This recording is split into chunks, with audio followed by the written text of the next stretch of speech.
अच्छा बाबूजी, हम गायिका नीतू राज बनारस सारनाथ की धरती से अपने सब भोजपुरी भैया लोगन के पांव छू के प्रणाम करतनी। कोनो गलती हुई तो हमरा के क्षमा करिहन।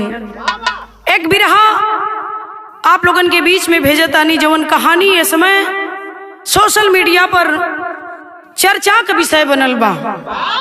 लोगन के जुबान पर बा कि ऐसा भी हो सकता है। एक पत्नी, ऐसी पत्नी जिसने अपने उस देवता पति को ठोकर मारा है जिस पति ने उसके लिए क्या नहीं किया। अगर ऐसा ही दुनिया में होता रहेगा तो फिर भरोसे नाम का, विश्वास नाम का कोई चीज ही नहीं बचा। गौर करेंगे, कवि जी ने बिरहा के माध्यम से सारी बात को दर्शाया कि 4 लाइन भूमिका से मास्टर कहानी शुरू होत बा। भाव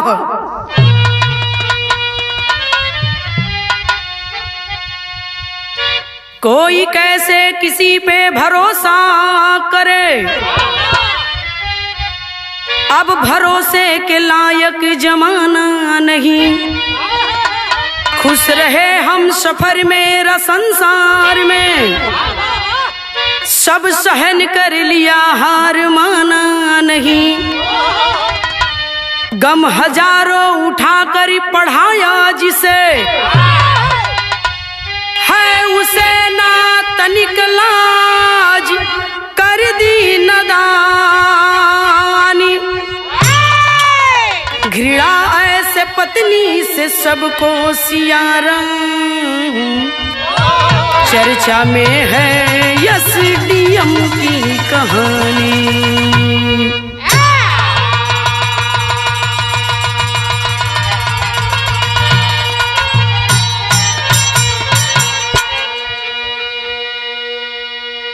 घृणा ऐसे पत्नी से सबको सियाराम, अरे चर्चा में है एसडीएम की कहानी।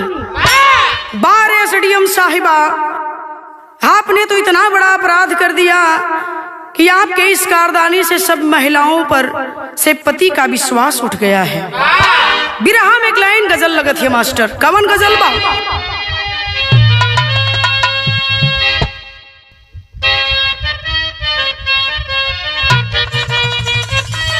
हो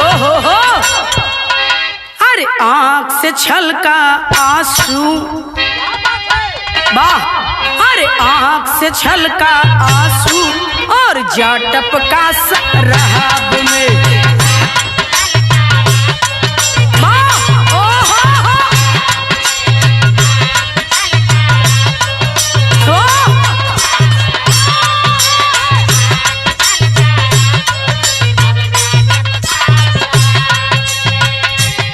अरे दिल में चुभा जो कहता, अरे दिल में चुभा जो कहता, तो जा निकला गुलाब में।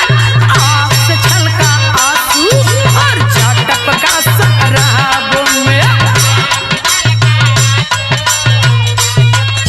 वाह वाह,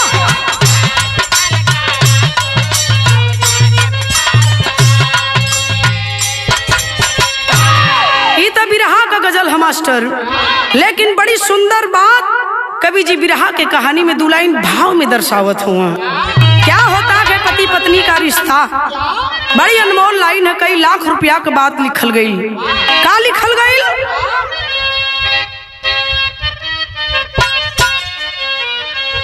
है 7 जन्म का नाता, 1-2 जन्म ना भैया, 7 जन्म का रिश्ता होला पति और पत्नी का। तब कवि जी लिखत हुवन का है 7 जन्म का नाता पति पत्नी का संसार में,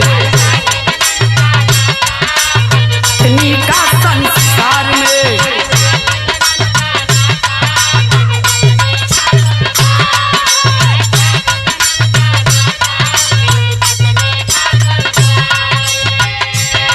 ना मिले बेवफा ऐसी ऐसी ऐसी, ना मिले बेवफा ऐसी कोई भी परिवार में। है 7 जन्म का नाता पति पत्नी का संसार में।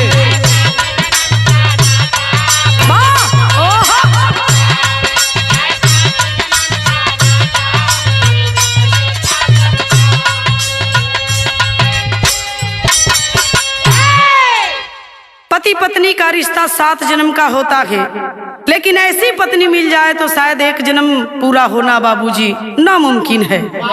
तब कहानी शुरू होती है। आवा वाह वाह, कहानी बेवफा की केकर, कहानी बेवफा की मीडिया में जो छाई है, उसी की हकीकत सुनिए ये सच्चाई है। प्रयागराज थाना धूमनगंज की बात सही, जिनकी चर्चा हो रही है दिनों रात सही। झलवा गांव आलोक मौर्य जी निहाल रहे, सफाई कर्मी हंसते खेलते खुशहाल रहे। शादी होगी बनारस में चर्चा होती है, बड़ी सुंदर सुशील चिरई गांव की ज्योति है।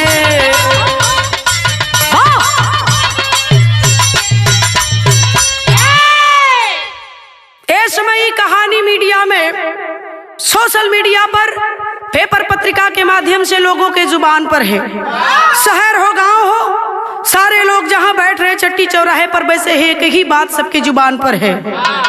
बार एसडीएम साहिबा, बार एसडीएम ज्योति मौर्य जी, ऐसी पत्नी जिसने शर्मसार कर दिया हिंदुस्तान को, जिसने अपने पद का नाजायज फायदा उठाया, लेकिन वह रहने वाली कहाँ की है?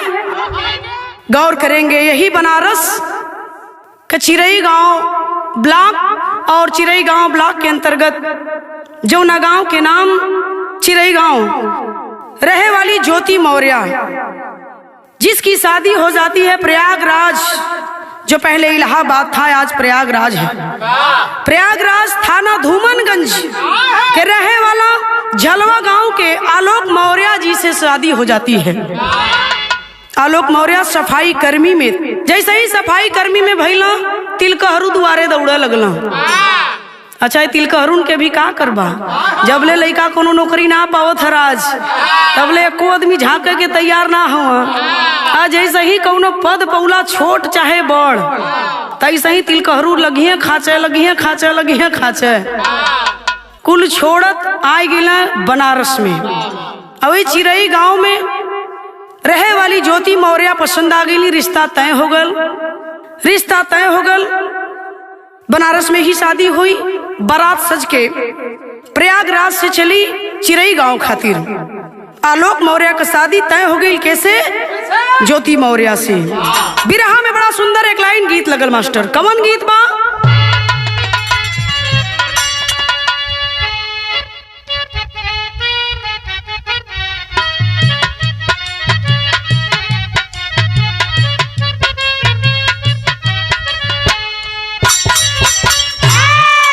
बारे कवि जी, जैसन भाव हो वैसने तर्ज भी लग गई।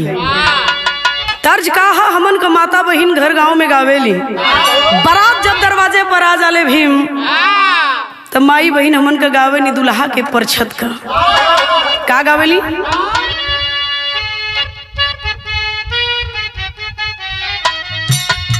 हाय हाय, इहे गावेली। छोटी मुँह की घर की दुआरी,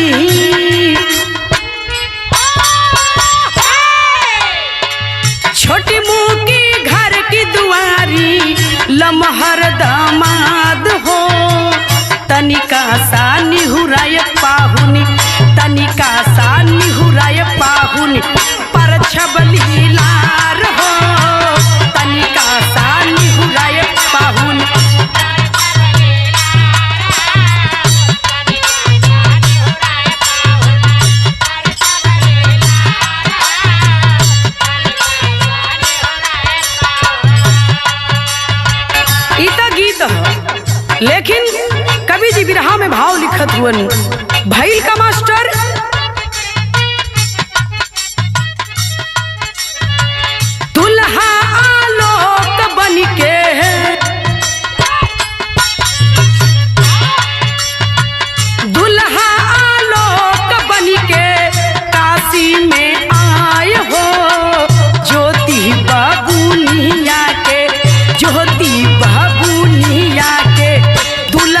बनाए हो ज्योति बाबूनिया के।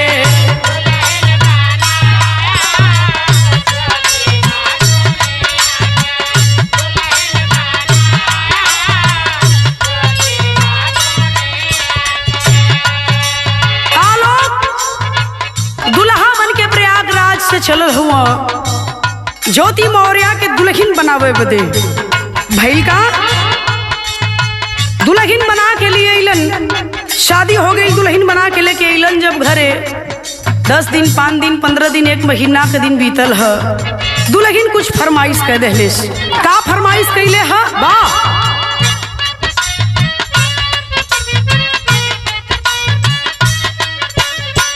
कहली पढ़ब कहे रानी हम पढ़ाई बहो।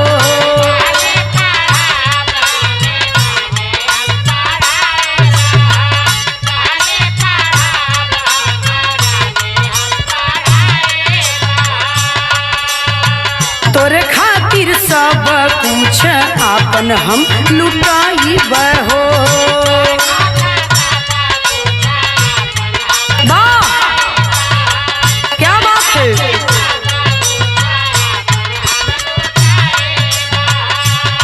कहलिन की सैया हमारी इच्छा है आगे पढ़े का, इमे आप हमार कितना सहयोग कर सकेला? का हमारी इच्छा ही पूरा हो सकेले?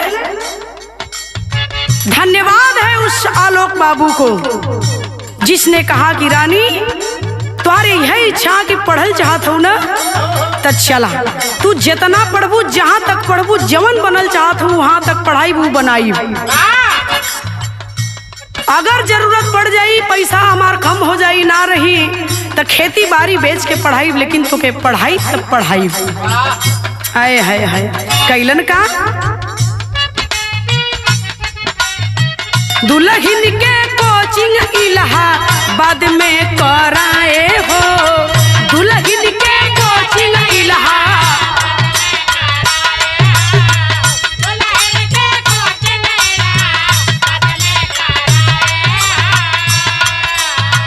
दुल्हन के कोचिंग इलाहाबाद में कराए हो ज्योति बाबूनिया के। ज्योति बाबूनिया के दुल्हन बनाए हो ज्योति बाबूनिया के।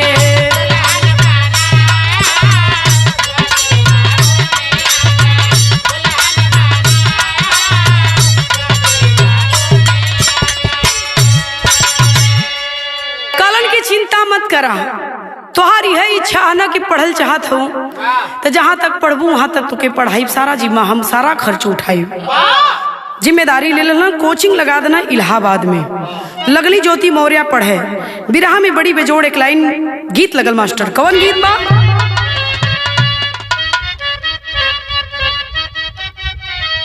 बाबा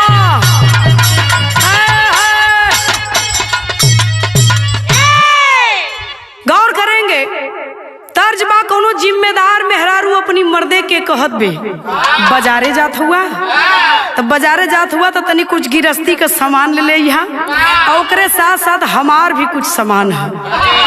मर्द रलन चला कलन की ओ घरे का सामान तो ठीक है, लेकिन जौन तू आपन फरमाइश करत वह लगत है कि तगड़ा होई।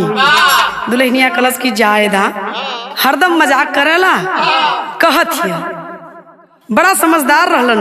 कहलिन दुल्हन का कहलिन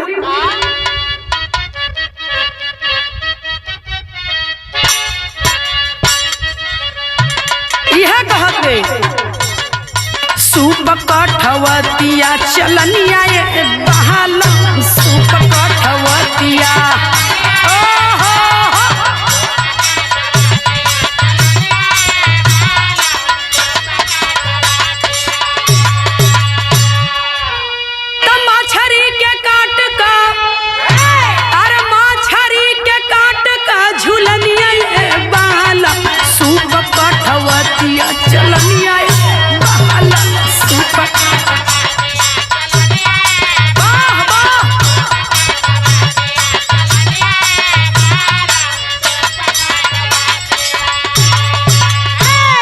लेकिन भाव भी रहा में लगल मास्टर का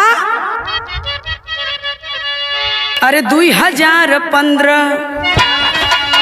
पढ़त पढ़त 2015 आयल, मेहनत रंग लाइल भइल का 2015 गए आइए बाबू, 2015 गए आइए बाबू।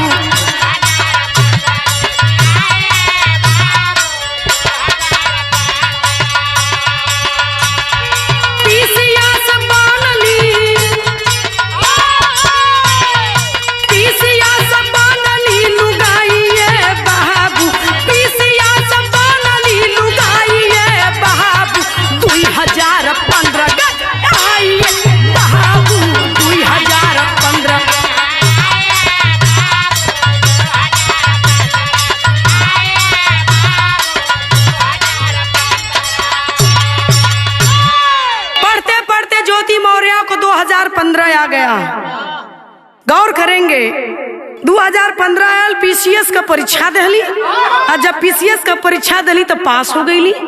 पीसीएस मतलब जब पीसीएस का परीक्षा पास करेंगे आप तो आप एसडीएम के पद पर नियुक्त हो जाएंगे। एसडीएम मतलब उप जिला अधिकारी। गौर करेंगे भइल का मास्टर,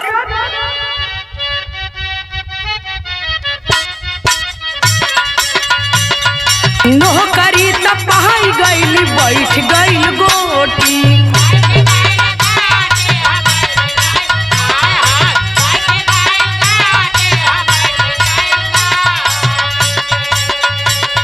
हंसी खुशी जुड़वा भइल बाटी बेटी।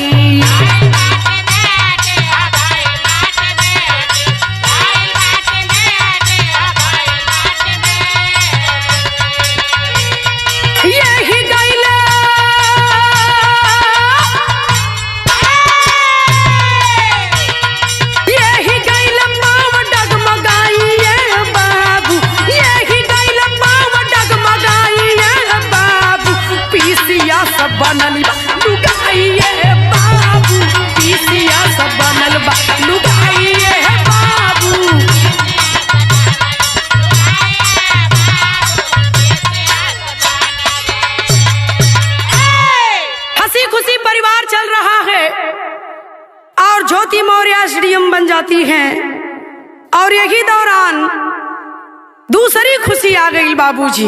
वो दूसरी खुशी का रहल, ज्योति मौर्य को जुड़वा बच्चा पैदा होता है। 2 बेटी पैदा होती है जुड़वा, और दोनों का नाम बड़े प्यार से आलोक मौर्य ज्योति मौर्य ने रखा। क्या? एक का नाम हंसी, दूसरे का नाम खुशी। हंसी खुशी दोनों बिटियन का नाम रखा गया। बहुत सुंदर सुशील परिवार, बड़ा बढ़िया से सब कुछ चलत बा, लेकिन अचानक उस परिवार को नजर लगने जा रही है बाबूजी। तर्ज लगल फिर एक लाइन यहाँ, एक गीत के माता बहन हमरे आपके घरे का गावेली। का गावेली मास्टर?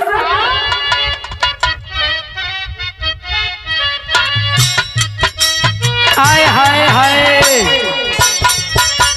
इहे गावेली। एक गीत के महेंद्र भैया हम लोग भी गौले, लेकिन ये मालूम ना रहल कि बिरहा गावे लगल जाए। कैसे गावल जाए?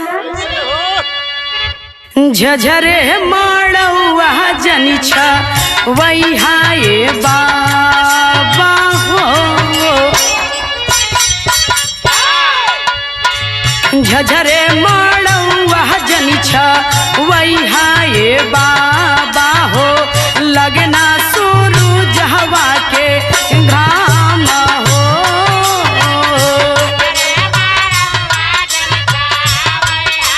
बाबा हो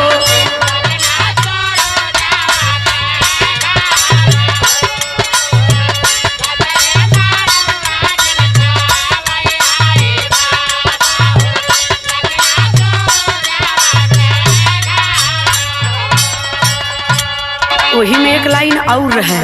का? आधे में बैठे हमरे नैहर का लोगवा हो, आधे में बैठे हमरे नैहर का लोगवा हो, आधे में सजना हमारा हो।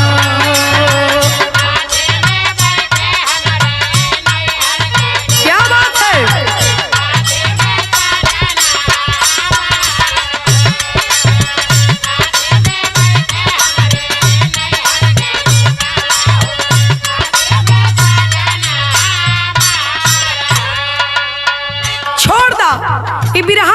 बा, लेकिन भाव लिखल गई 2015 में एसडीएम बनती हैं ज्योति मौर्य जी। बारे ज्योति मौर्य जी पुरनिया कहावत कहले हुआ कि जब धन बढ़ला तब मन भी बढ़ला, लेकिन वही फिर बात लागू होले कि धन का बढ़ल नीक है लेकिन मन का बढ़ल ना ठीक है। ए बाबू 2020 आ गई, और जब 2020 आई तब भई का 2020 आई गईली समैया हो, 2020 आई गईली समैया हो, ज्योति के बादल विचार हो गईली क्या बात है।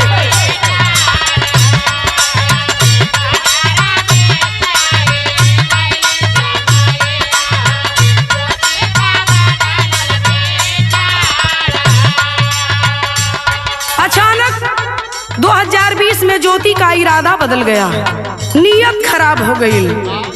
एक यह न कहल जाए कि नीयत खराब हो गई, नीयत खराब हो गई। भाई का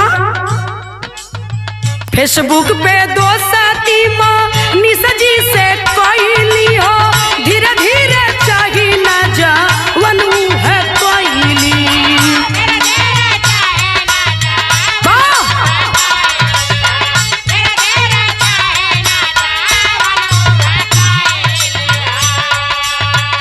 बाहर एसडीएम साहिबा ज्योति मौर्य जी, 12 मोबाइल आज के जनरेशन के महेंद्र भैया 95% मोबाइल बिगाड़त बा।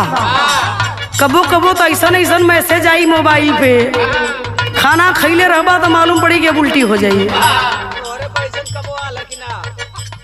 हम उकुल फंक्शन में न रखीला, यही लिए तो इतना दिन से टिकल ही जा, ए लिए कहे के पड़ल का गईली समाय उनके, गईली समाय उनके एसडीएम बहिया हो, कैलहली उनका से प्यार हो।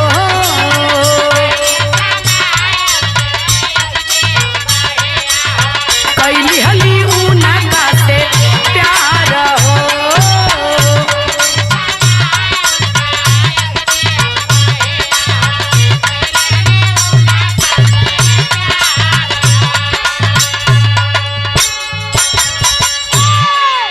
वाह, एसडीएम साहिबा का दिल आ गए, पति आलोक का सब कुछ भुलाए गईली कि हमार पति हमरे खातिर का कैले हो। दिन रात मेहनत करके जिस पति ने उसके सपने को साकार किया, आज उस पत्नी ने अपने पति से इतना बड़ा गद्दारी कर दिया। ऐ बेवफा, एक बार तो सोचा होता कि मेरा पति मेरे लिए क्या है, और ऐसे देवता पति के साथ तूने घात किया, तुझे शर्म नहीं आई। फेसबुक पर उनकर मित्र के रहलन मनीष दुबे, होमगार्ड कमांडेंट थे। मनीष दुबे से उन्हें प्यार हो गया, फेसबुक पर मित्र भइला, मित्रता से दोस्ती आगे बढ़ल, प्यार मन परमान चढ़ गयल। एक दिन उस समय आ गई कि उनके बाही में जाके समा गईलिन, सब कुछ अपने पति का भुलाए कि वो गद्दार औरत जाकर के मनीष दुबे के बहिए में समाए गई। भूल गई अपने 7 फेरा के 7 वचन के, भूल गई उस त्याग को, भूल गई उस अपनी दोनों बेटियों को, हंसी खुशी को भूल गई। बसी बसाई दुनिया में उसने आग लगा दिया। कैलेश का मास्टर बिरहा में टेरी लगल है।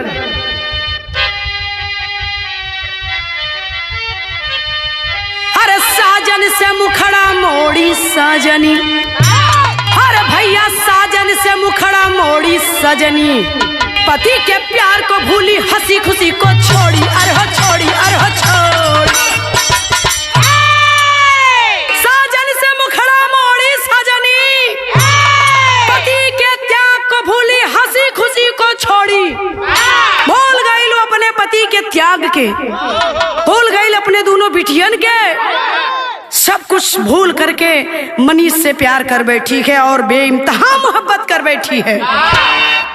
बिरहा में पहपट लगत है मास्टर।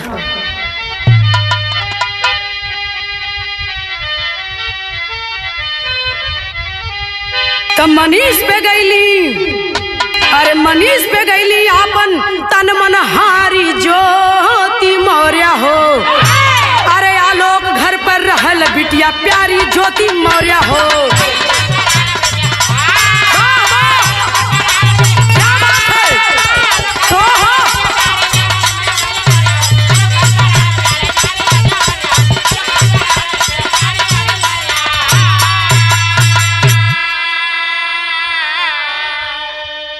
अरे एलनगंज सरकारी दफ्तर, एलनगंज सरकारी दफ्तर में एक दिन भय धोखा हो। मनीष ज्योति को विकट अवस्था में आलोक है देखा हो।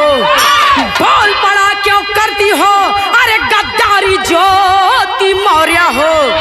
बोल पड़ा क्यों करती हो अरे गद्दारी ज्योति मौर्य हो। हमारे साथ दगा तू कैलू भारी ज्योति मौर्य हो।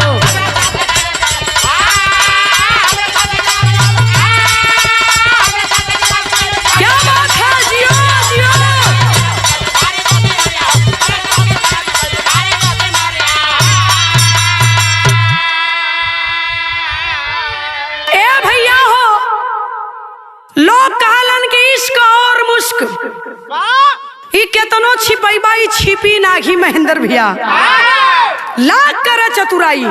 कोई जाना न पावा, जाना न पावा, जाना न पावा, लेकिन वाह इश्क और मुश्क पुरनिया कलवी हम ना कहथिला। जाने वाले जान जी हाँ। शक हो गई पति आलोक को। शंका कैसे भइल? अपने पति आलोक मौर्य को अवॉइड करना शुरू कर दिया उसने। जब अवॉइड करे लगल तो शक हो गया कि अरे वह ज्योति नाई तो बदल गई। एक इरादा बदल लौकत, एक सारा एक एक रहे का, चले का, बोले का सारा तरीका बदल लौकत था। इतना चैटिंग, इतना मोबाइल पे बिजी, इतना मोबाइल भी, कितना इनकर फोन आवाला, कितना ही व्हाट्सएप पे चैटिंग करत, आखिर करत कैसे है। लग गईलन फिराक में। सोचे लगलन कि अब एकर तहकीकात करब, पता लगाई, आखिर देखी कोनो बात तो ना है। एक बार तो सोचले कि कहीं ऐसा तो ना कि हमारे पत्नी के पीछे कोई पड़ल कोनो दूसरे नियत से, भाव से। चूंकि एसडीएम थी, उसके भी दो चार दुश्मन न हो जाए, हो गए हो। एक बार ये सोच के करता है, लेकिन उसे ये नहीं पता था कि उसके साथ ये धोखा कर रही है। लग गईलन फिराक में। कबो कबो सोचे कि अधिकारी है ज्यादा, एक पास कई ठे काम है, केहू का काम करत हुई, निपटावत हुई, भाई वही पे चैटिंग करत बा व्हाट्सएप पे। लेकिन शक हो गया। जब शक का पौधा पनप गयल तब फिर जान लिया कि आदमी जब तक वहां तक पहुंचला ना तब तक ओके शांति ना मिले ले। शक हो गई, लगलन पता लगावे। और जब पता लगावे लगलन तब भइल का मास्टर,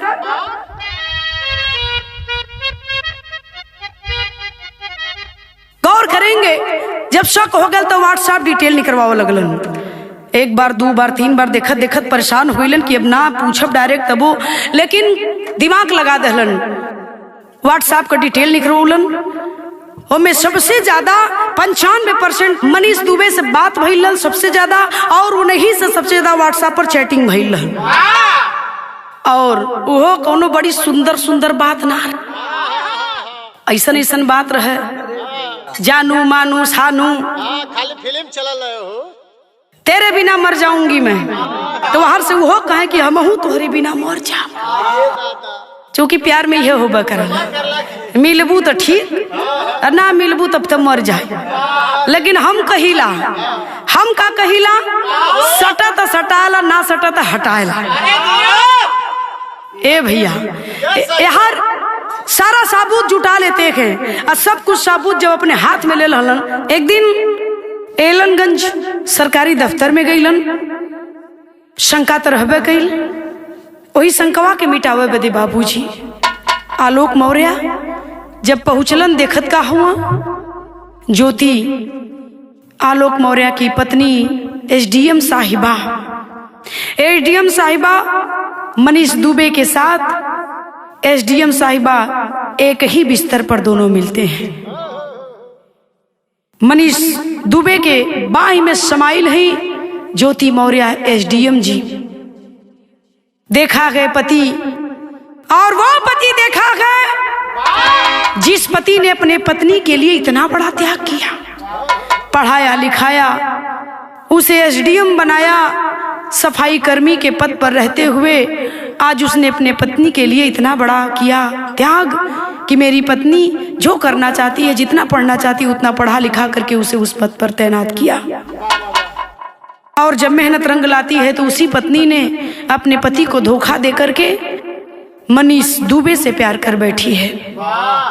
और रंगे हाथ पकड़ने के बाद आलोक मौर्य का हालात का रहल हुई। बाबू ये बात के आप लोग अपने से ही सर्च करिहन तो शायद ज्यादा ठीक रही। बिरहा में आल्हा वाली तर्ज लगत है मास्टर, और ये तर्ज के उस्ताद लोग गाँव लोग के जमाने वाली है। क्या गाँव है?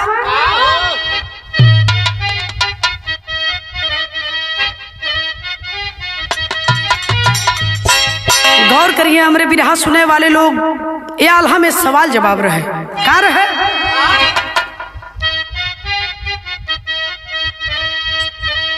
अरे कौन हो चिरैया बिन डाया नवा का उड़ी हो गईली।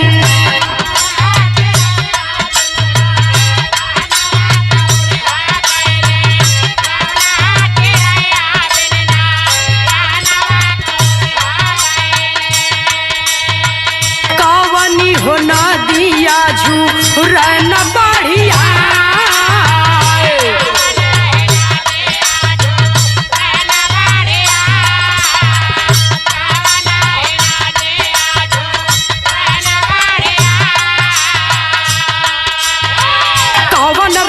बजवा पारा कवन रंग बजवा पारा देशवा में छाई हो गईले।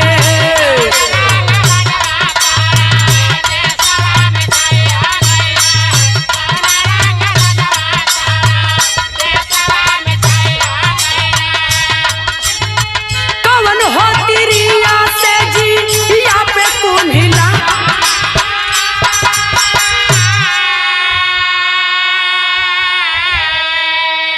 सवाल है आल्हा में, इस सवाल रहा तो फिर जवाब दे लो। का जवाब दे? अरे प्राण हो चिरैया बिन डाया नवा का उड़ी हो गईली। बाबा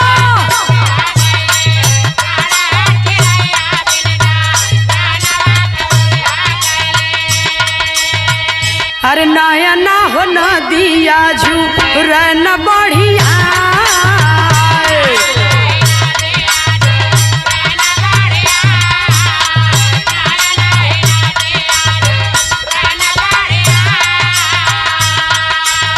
लखन रंग बजवा पारा देशवा में छाई हो गईले।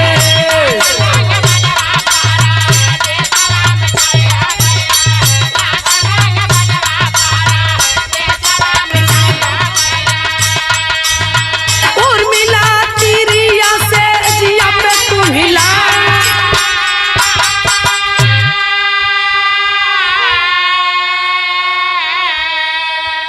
लेकिन गौर करेंगे बाबूजी, हमरे बिरहा का लाइन कवि जी लिखत हुन भइल का है। आवा हाय हाय हाय। हमरे आपके घरे के पुरनिया कहावत जवन कहले हुए पहले के जमाने में, ओमे बड़ी दम है बाबूजी। कवि जी लिखत हुन का लिखल गई?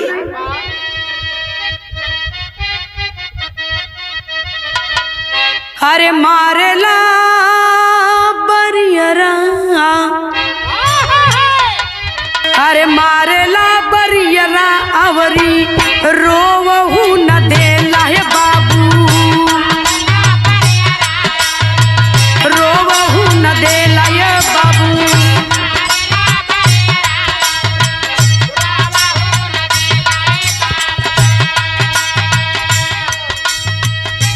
है हो आलोक जी के, है हो आलोक जी के भइल बाटे हाली।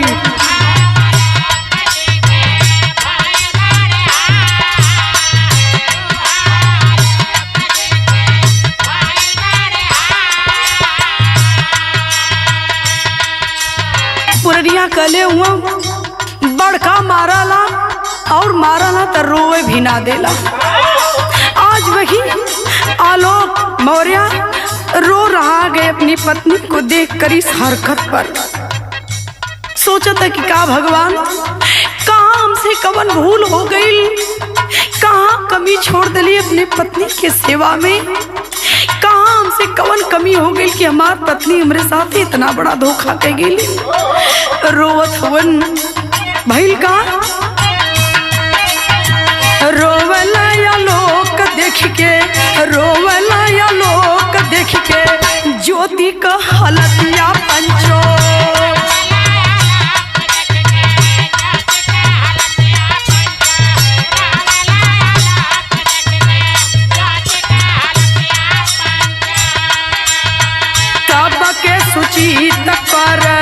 सबके सुचित पर होई के बेहाली।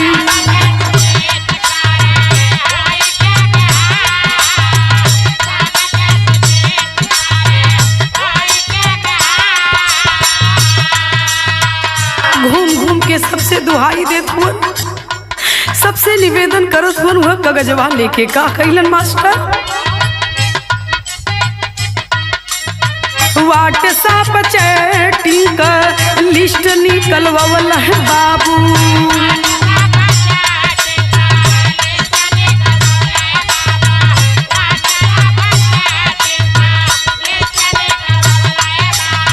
मीडिया में जवन छपली, मीडिया में जवन छपली बाटता तकाली।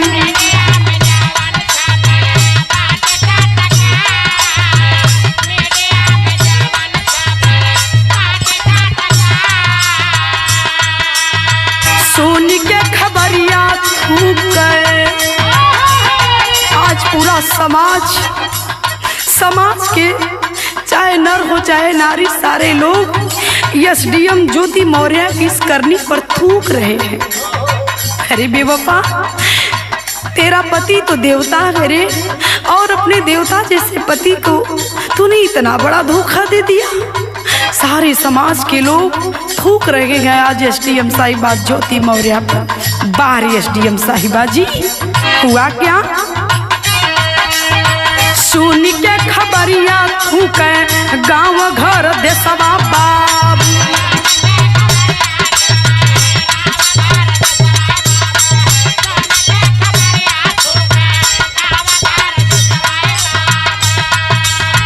तब से ये ज्योति होगी छवल बाटी जा।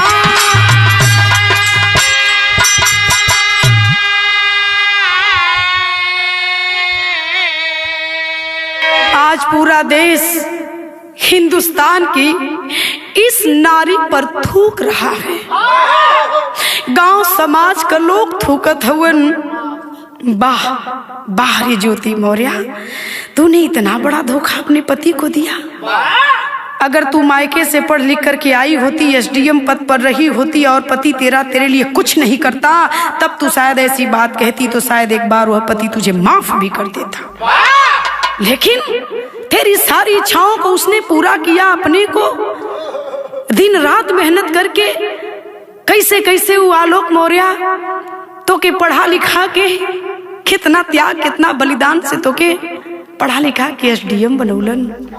का यह देखे बदे, यह दिन देखे बदे एसडीएम बनौले रहलन कि जा तू एसडीएम बन जइहा तो केहू के बाही में जाके समा जइहा, हमके भुला जइहा। हम चुपचाप खाली देखब आ कुतो के शाबाशी देव कि बहुत बढ़िया बहुत बढ़िया बहुत बढ़िया कैले हो। यह दिन देखे बदे इतना ही नहीं बाबूजी, ओ गद्दार पत्नी गद्दार एसडीएम का बेहाई तो देखा, बार बार सबसे चिल्ला के अपने सफाई में यह बात कहत बा कि हमके फसावल गयल, हमके फसावल गयल।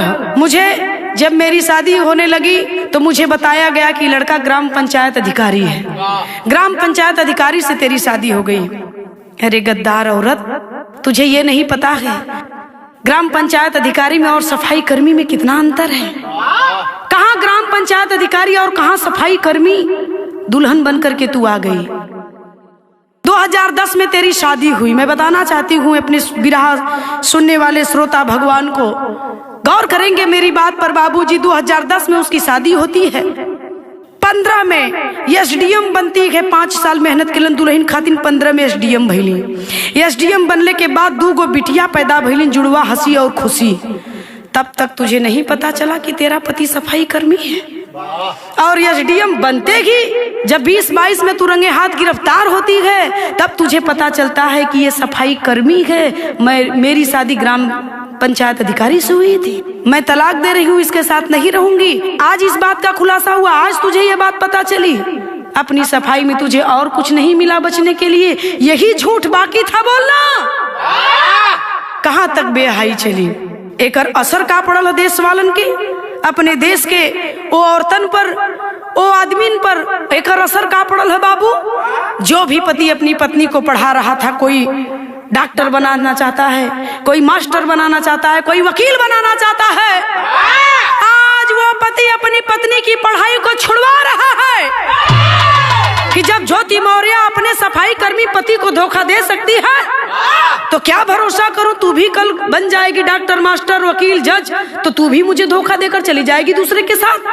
तो हम तुझे नहीं पढ़ाएंगे। नाव कटवाओ तुम लोग, अपने मेहरारू का पढ़ावत ना हुआ कि जब ज्योति मौर्य कर सकती है एसडीएम बनने के बाद, तो अब हम नारियों पर भरोसा नहीं कर सकते। एक नारी ने पूरी नारी जाति को गंदा कर दिया, नारी जाति के समाज को तूने गंदा कर दिया। अरे नीच, इतना बड़ा जघन्य अपराध करने से पहले तूने एक बार नहीं सोचा अपनी दोनों बेटियों के बारे में? तब कवि जी की कलम उठी और आखिरी में आप लोगों के लिए लिखते हैं। क्या लिखे मास्टर?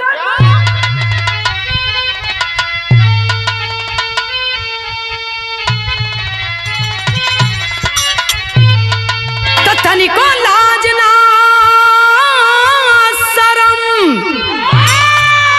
तनिको लाज ना शरम, अरे दोनों घतियन के ना कैसे लोगवा पढ़ई है औरतियन के ना।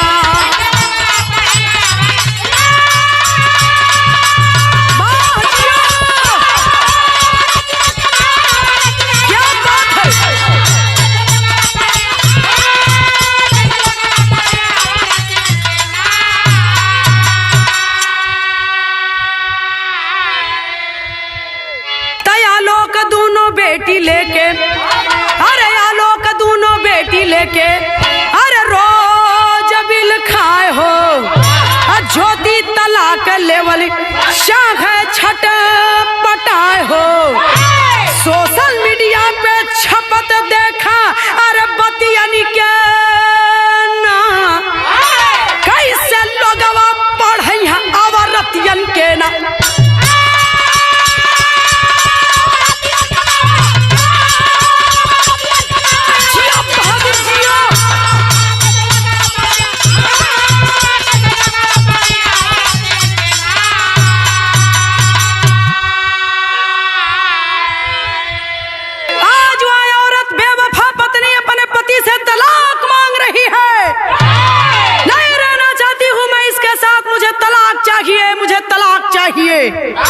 क्योंकि इसने मुझे धोखा दिया गया। अच्छा तो गलती करे वाला हुरपेटाला। हाँ, पुरनिया कॉले हुआ, एक तो चोरी, दूसरे सीना जोरी। महेंद्र भैया चोरी भी करिए, सीना जोरी भी देखिए। वह काम ज्योति मौर्य एसडीएम साहिबा करत है। भाई का मास्टर कानून लड़ाई भैया बांटी दे जारी, अरे हंसी खुशी बिटिया के बूझना लाचारी। तो लाज बाटना मनीष जस, अरे को जतियन के नाम कैसे लोगवा पढ़ई है औरतियन के नाम।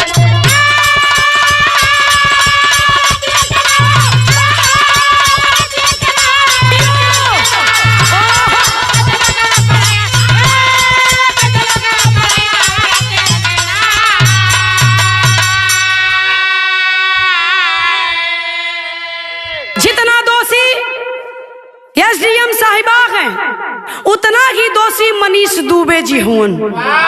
वो कम दोषी दोषी ना हुआ, उनकर दुल्हन भी बिल खात ही। यार आलोक मौर्य से हाथ जोड़थिन कि भैया कैसो गला खाली करा, हमार पति हमरे पास आ जाए तो हर दुल्हन तोरे पास चल जाए। एक तरफ देखिए उधर एसडीएम साहिबा मनीष दुबे को अपना प्रेमी बना चुकी है, अपना दुनिया बसाना चाहती है उसके साथ। एक तरफ इधर मनीष दुबे की पत्नी आलोक मौर्य को भाई बना करके दुहाई दे रही है मदद के लिए कि भैया हमार बसल दुनिया उजड़ जाई, तोहरो दूठी बिटिया ही हमरो हुआ, आखिर कहाँ जाइहन। दो बेटियों को लेकर के आलोक मौर्य दर बदर की ठोकर खा रहा है। ये नहीं होना चाहिए। समाज के लिए बहुत गंदा संदेश दिया एसडीएम साहिबा ने। मांग हो रही है, जनता का मांग है। माननीय हमारे उत्तर प्रदेश के मुख्यमंत्री आदित्यनाथ जोगी जी से जनता का मांग बा कि एसडीएम साहिबा को बर्खास्त किया जाए, एसडीएम के पद से हटाया जाए और मनीष दुबे को भी उसके पद से हटाया जाए। दोनों को दोनों के पद से बर्खास्त किया जाए। जब ये खुद भ्रष्ट है, उप जिला अधिकारी ही भ्रष्ट है, तो ये क्या किसी का कल्याण करेगी। ए लिए हमार भी सरकार से एक अपील है, एक गायक होने के नाते, एक गायिका होने के नाते हम कलाकारों की तरफ से भी एक अपील है बाबूजी कि ऐसे जघन्य अपराध करने वाली एसडीएम साहिबा ज्योति मौर्य को उसके पद से हटाया जाए और आलोक मौर्य को न्याय दिया जाए, मनीष दुबे की पत्नी को न्याय दिया जाए। हम यही कहानी समाप्त करते हैं। खानदान का परिचय। गुरु बिहारी गुरु रमन ऐसे भी नीच वतन में, अरे श्यामा सीताराम भरत जी विश्वनाथ के मन में, साजन से मुखड़ा मोड़ी ही सजनी नीतू सिया